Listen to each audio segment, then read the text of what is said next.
اللهم صل وسلم وبارك على سيدنا محمد وعلى آله وصحبه أجمعين.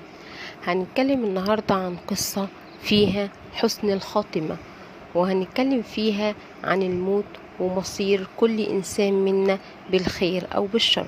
قبل ما نبدأ قصتنا النهاردة وكلامنا النهاردة، ما تنسوش لايك وشير وسبسكرايب عشان يوصلكم كل جديد. يلا بينا.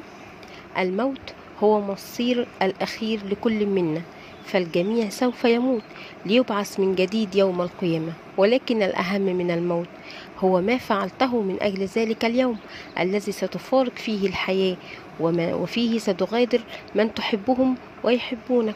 فالعبد المسلم عليه أن يستعد لمثل هذا اليوم بالعمل الصالح، لأن العمل هو الشيء الوحيد الذي سيبقى معك بعد موتك ودفنك تحت التراب. فالجميع سوف يرحل عنك ويتركونك وحيد لتواجه مصيرك. فإذا كان عملك صالحا فقد فزت، وإذا لم يكن عملك صالحا فقد خسرت أشد الخسارة. واليوم نقدم لكم من خلال قصتنا النهاردة واحدة من القصص المؤثرة جدا، والتي تصف لنا كيف يجب أن تكون حسن الخاتمة. فنتمنى أن تستفيدوا منها، ونتمنى أن تنال إعجابكم. اسمعوها حتى النهاية. تدور أحداث القصة في المملكة العربية السعودية، حيث كان هناك شاب يسمى سالم يعيش في مدينة الرياض. وكان سالم شاب في مقتبل العمر، معروف عنه أنه شاب صالح ويحب كثيرا قراءة القرآن والقيام بمختلف الأعمال الصالحة، من التصدق على الفقراء ورعاية الأيتام والاهتمام بمتطلبات كبار السن وغيرها من الأعمال التي تدل على أنه شاب متدين ومحب للخير، ولهذا السبب كان الجميع يحبه. وفي يوم من الأيام كان سالم يسير بسيارته على الطريق السريع، وفجأة لاحظ سالم أن الإطار الخلفي للسيارة في حاجة إلى أن يتغير، فقد أوشك أن ينفجر. ولحسن حظه أن سالم لاحظ ذلك قبل وقوع الكارثة، فتوقف سالم بسيارته على جانب الطريق وقرر أن يقوم بتغيير الإطار بنفسه وعدم انتظار أي مساعدة من أحد. وعندما اتجه الشاب الصالح إلى صندوق السيارة من الخلف ليحضر الإطار الجديد، حدثت المفاجأة الكبرى.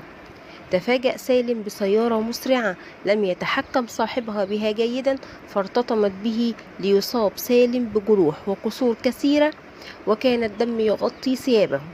وفي خلال لحظات معدودة حضرت سيارة الإسعاف لتأخذ سالم إلى المستشفى لمحاولة إنقاذه. وبينما كان المسعفان في سيارة الإسعاف محاولين إنقاذ سالم وإبقاؤه على قيد الحياة حتى الوصول إلى المستشفى، سمعوا صوتا غريبا يصدر من سالم فاقترب منه، وعندها سمعوا صوت سالم وهو يقرأ القرآن الكريم. وكان صوت سالم جميل جدا، حتى أن الرجلان المسعفان تأثرا كثيرا بهذا الصوت. واستمر سالم يرتل القرآن، وكانت الدهشة واضحة على ملامح المسعفين. وبينما كان المسعفين يحاولون إنقاذ سالم وتضميد جراحه ومحاولة وقف نزيف الدماء، توقف سالم فجأة عن قراءة القرآن. وعندما نظر إليه المسعفان وجداه قد رفع أصبعه ونطق الشهادتين ليموت حينها فجأة. وهنا لم يتمالك المسعفان الموقف، وأخذا يبكيان بحرقة وكأن سالم أحد أقاربهما. ولكن كان للموقف تأثيره الكبير على المسعفين. وبعد دقائق معدودة وصلت سيارة الإسعاف إلى المستشفى، وحينها أخذ أحد المسعفين هاتف سالم واتصل منه على رقم أخوه الذي تلقى صدمة كبيرة بوفاة شقيقه الأصغر. وعندما حكى له المسعف لشقيق سالم ما حدث في سيارة الإسعاف، أخبره شقيق سالم كيف حدث ذلك، أن سالم هو الوحيد من أخواته الذي يذهب لزيارة جدته في إحدى القرى المجاورة لمدينة الرياض، وأنه كان يحمل معه الكثير من الطعام من أرز وخضروات وحتى الحلوى للأطفال. فقد كان سالم مهتما كثيرا بفعل الخير، وكان الجميع من القرية يحبونه كثيرا، كما أنه كان يلبي احتياجات الأيتام ويزورهم باستمرار ويساعد المحتاج، ولا يبخل على أي أحد بأي شيء يحتاج إليه.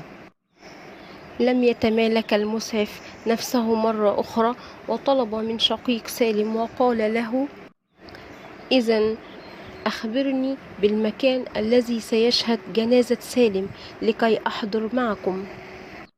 وحضر معهم بالفعل. كانت جنازة الشاب الصالح سالم مشهدا مهيبا يدل على مدى سمعة هذا الشاب الذي أتى إلى جنازته الكثير والكثير من الأشخاص الذين ساعدهم.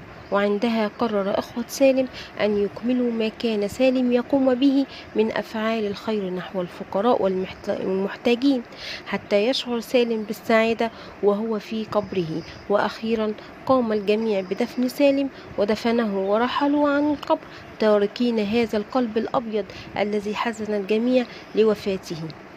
ونتعلم من هذه القصة أن الإنسان في النهاية لا يبقى معه إلا عمله الصالح، ومن الواجب علينا أن نهتم بالأفعال الصالحة، فحتى الأفعال الصالحة الصغيرة تكون كبيرة عند الله عز وجل، ويكافئك عليها بالحسنات التي تدخلك في الآخرة جنات النعيم. فدخول الجنة هو الهدف الذي نرغب جميعنا في الوصول إليه، وبالتالي يجب علينا بالعمل الصالح تجهيزا ليوم ندفن فيه تحت التراب ونبقى بدون رفيق أو صاحب. يا رب تكون قصة النهاردة عجبتكم، والسلام عليكم ورحمة الله وبركاته.